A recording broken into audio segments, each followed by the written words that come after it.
Ghassan Salamé a commenté l'actualité du conflit israélo-palestinien sur France Inter, le 3 novembre 2023, dans l'émission L'invité de 8h20. Mais il n'a pas répondu aux questions de sa fille Léa Salamé.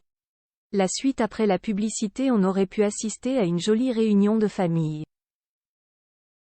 Mais non. Ce vendredi 3 novembre 2023, l'ancien ministre de la Culture libanaise Ghassan Salamé était présent sur les ondes de France Inter dans l'émission L'invité de 8h20. Professeur de relations internationales à Sciences Po Paris, il est intervenu à la radio pour commenter le conflit israélo-palestinien, au centre de l'actualité depuis près de 4 semaines après l'assaut mené par le Hamas. Face à lui ne se trouvait pas sa fille, Léa Salamé, qui œuvre pourtant sur France Inter à heure très matinale.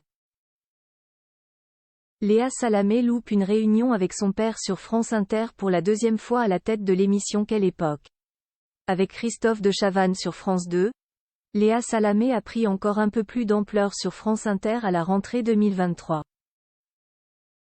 Son grand entretien est devenu un 7/10 à la place d'un 7/9 et elle propose, en sus, un magazine culturel à 9h20. Mais il faut croire qu'elle a préféré éviter d'interroger son propre père. Pour la deuxième fois, la journaliste a manqué cette opportunité.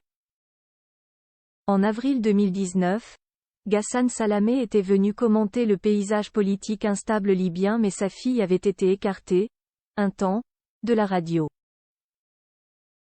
Elle avait dû être remplacée car son compagnon Raphaël Glucksmann était candidat aux élections européennes de 2019. Léa Salamé et Raphaël Glucksmann se sont rencontrés en novembre 2015 sur le plateau de l'émission On n'est pas couché. Ils se sont mis en couple peu de temps après et ont eu un garçon ensemble en 2017. Discrète à propos de sa vie privée, même quand celle-ci lui impose un retrait professionnel temporaire, Léa Salamé évoque toutefois, souvent, le fait que sa carrière très prenante l'empêche de profiter comme il se doit de son temps libre, quand il existe, et donc de son compagnon. Le secret pour tenir sur la durée?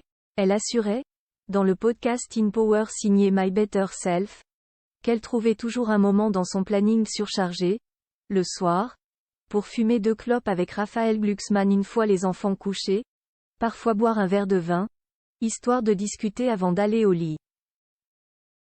La suite après la publicité.